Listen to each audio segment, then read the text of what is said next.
The Last Stand, one man's 72-hour war against an entire army. What would you do if you found yourself completely alone, surrounded by thousands of enemy soldiers, with nothing but your rifle and sheer determination? This is the incredible true story of a warrior who turned isolation into legend. The setup, when everything goes wrong. Picture this. You're a soldier in the middle of the most brutal conflict in human history. Your unit has been advancing through enemy territory for weeks, pushing forward inch by bloody inch. Then, in a matter of minutes, everything falls apart. Welcome to the Eastern Front, 1943. The snow crunches under your boots as explosions light up the winter sky like deadly fireworks. Machine gun fire chatters in the distance, mixing with the screams of wounded men and the rumble of approaching tanks. You're part of a reconnaissance patrol that was supposed to be routine. Gather intelligence, report back, return to base, but sometimes routine becomes a nightmare. Meet our hero, Sergeant Hans Mueller. Let me introduce you to Sergeant Hans Mueller. Not your typical war hero. Standing barely 5'8", with calloused hands and piercing blue eyes, Hans wasn't the strongest or the fastest soldier in his unit. What made him special was something you couldn't see, an unbreakable will that would soon be tested beyond human limits. Born in a small Bavarian village, Hans had spent his youth hunting in dense forests, learning to move silently through trees and survive on his own for days. Skills that seemed useless in modern warfare were about to become his salvation. His comrades called him Ghost because of his ability to appear and disappear without a sound. Little did they know, he was about to earn that nickname in the most terrifying way possible. The mission that changed everything. February 15, 1943, 0400 hours. The briefing was simple. Take your squad. Move 10 kilometers behind enemy lines. Locate the Russian artillery positions and report back within 24 hours. Hans led a team of 8 men, seasoned veterans who'd survived the brutal winter campaigns. They moved like shadows through the snow-covered forest, their white camouflage making them nearly invisible against the landscape. Everything was going according to plan. Until it wasn't. 800 hours, the ambush, the first shot came from nowhere. Private Schmidt dropped without a sound, a neat hole in his forehead. Then all hell broke loose. Russian soldiers emerged from concealed positions like deadly jack-in-the-boxes. The forest erupted in gunfire. Hans watched in horror as his men fell one by one. Good soldiers, friends, brothers in arms cut down in seconds. Fall back! Fall back! Hans screamed. But there was nowhere to go. They were surrounded. Alone in hell 0830 hours. The escape in the chaos of battle, Hans made a split-second decision that would define the next 72 hours of his life. As his last comrade fell, he dove into a snow-filled ravine, rolling down the steep slope as bullets whizzed overhead. When the shooting stopped, an eerie silence settled over the forest. Hans lay motionless in the snow, barely breathing, as Russian voices echoed above him. He counted at least 30 soldiers, a full platoon that had been lying in wait. He was completely alone, 10 kilometers behind enemy lines, with nothing but his rifle, 60 rounds of ammunition, and the clothes on his back. The inventory: 1 Mauser, K98 rifle, 60 rounds of ammunition, 1 combat knife, emergency rations for 2 days, a water bottle, half full, matches in a waterproof case, first aid kit. His wits, that was it. That was all that stood between Hans and certain death. Day 1. The hunter becomes the hunted 0900 hours, the plan ass.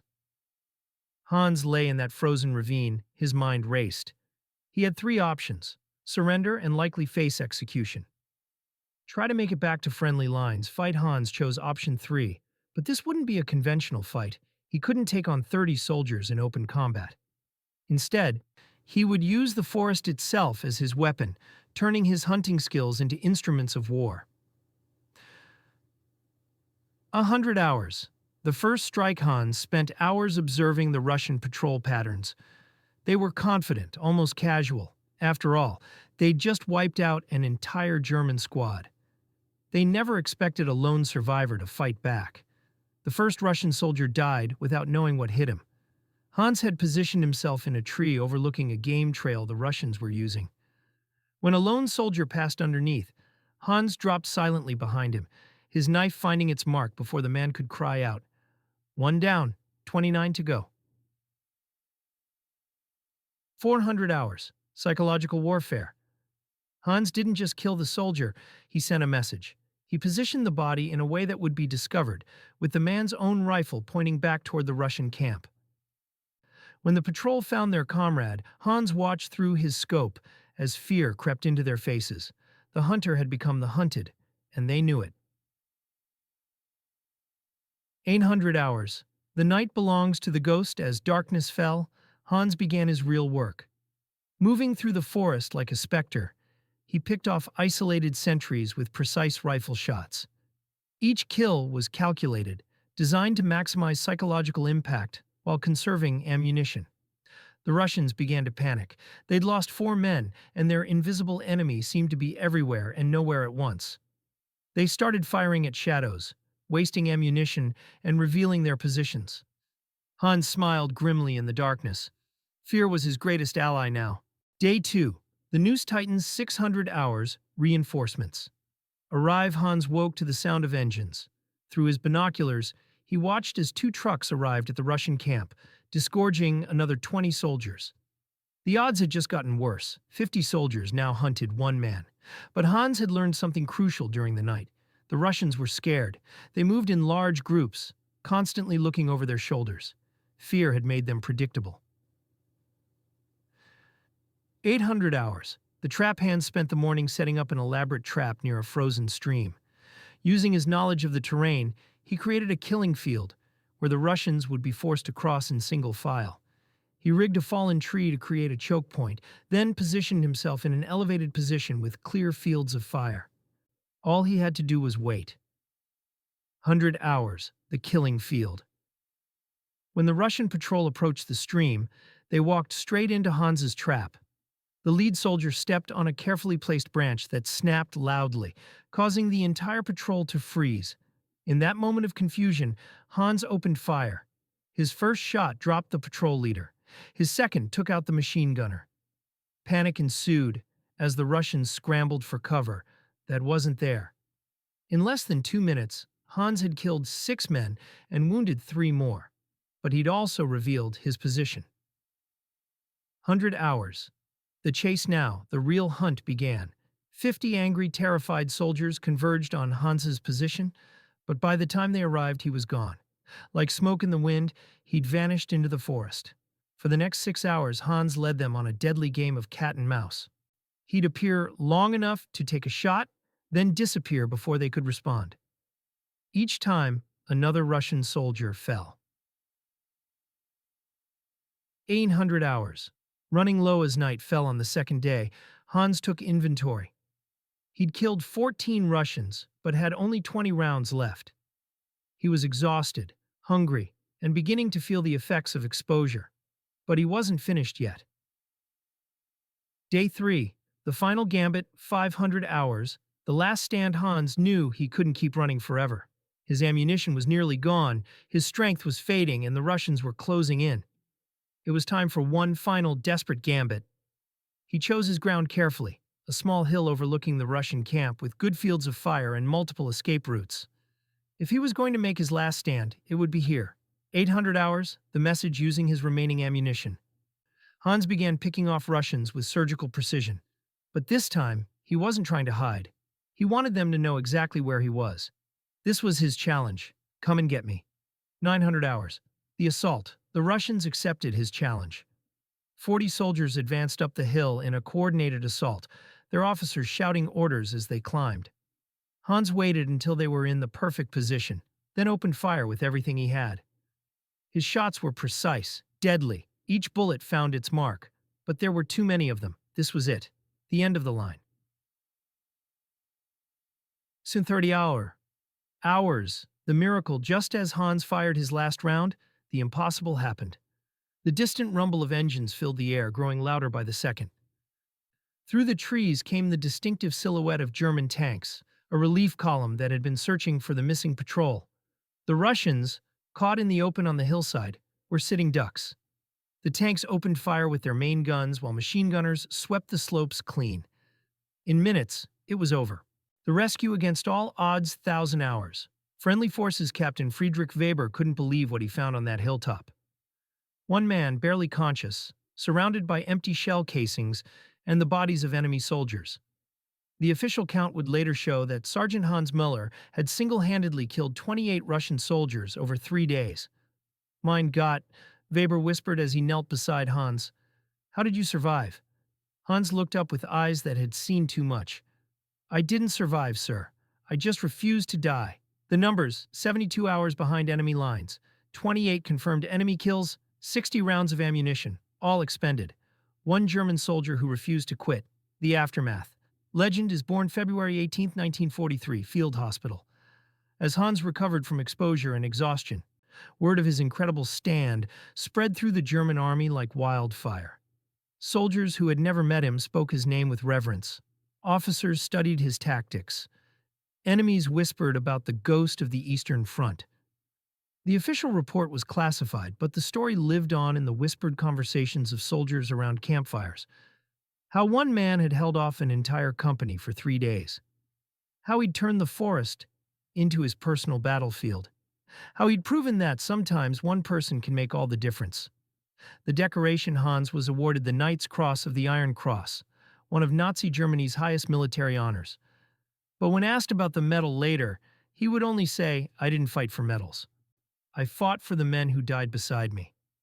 The psychology of survival, what made Hans different? Psychologists who later studied Hans's case identified several factors that contributed to his survival. Adaptability. Hans quickly abandoned conventional tactics when faced with impossible odds, instead relying on guerrilla warfare principles. Mental resilience.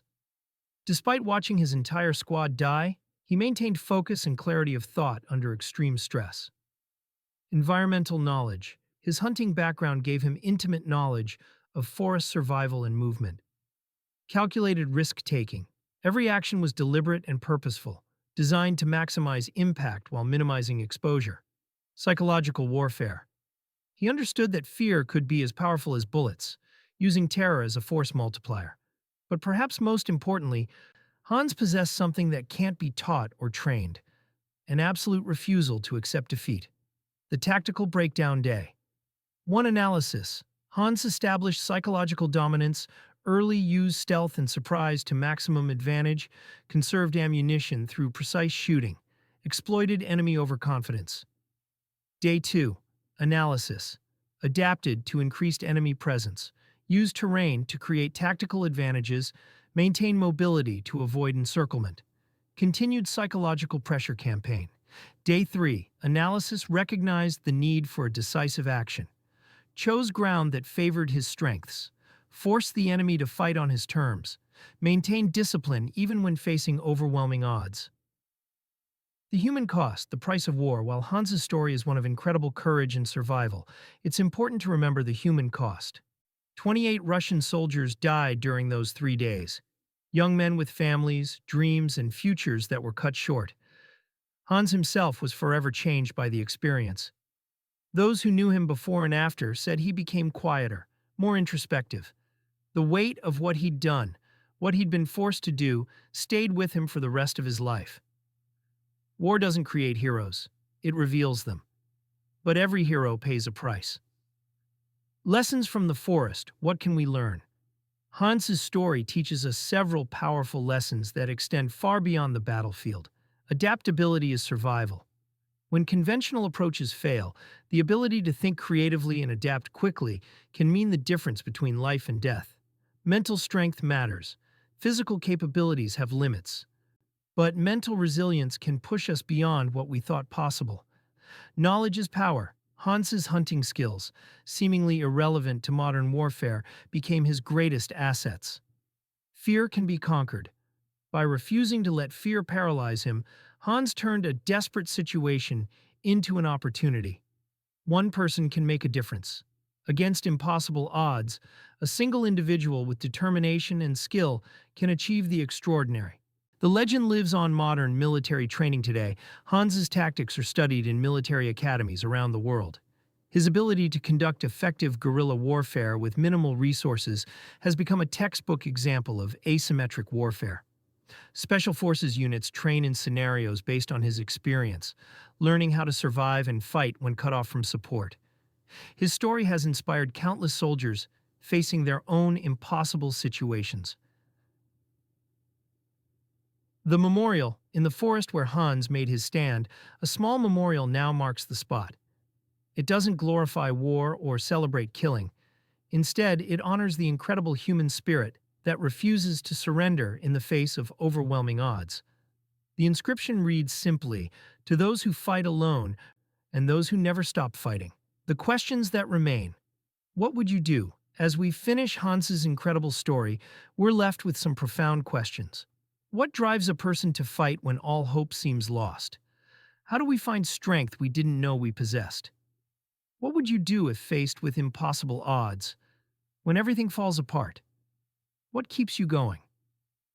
Hans Mueller found his answers in a frozen forest, surrounded by enemies, with nothing but his rifle and his will to survive. He discovered that sometimes the most important battles aren't fought by armies, they're fought by individuals who refuse to give up. His three-day war reminds us that heroes aren't born.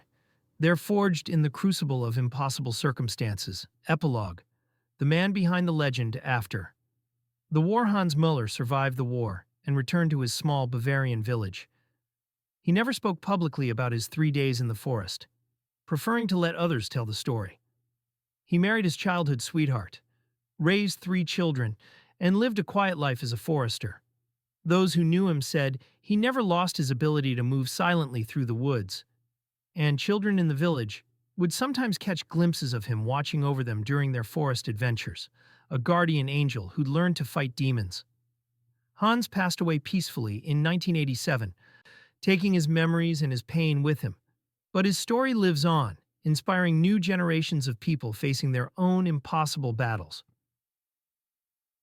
The final word in a world that often seems overwhelming, where we face challenges that appear insurmountable, Hans Mueller's story reminds us of a fundamental truth.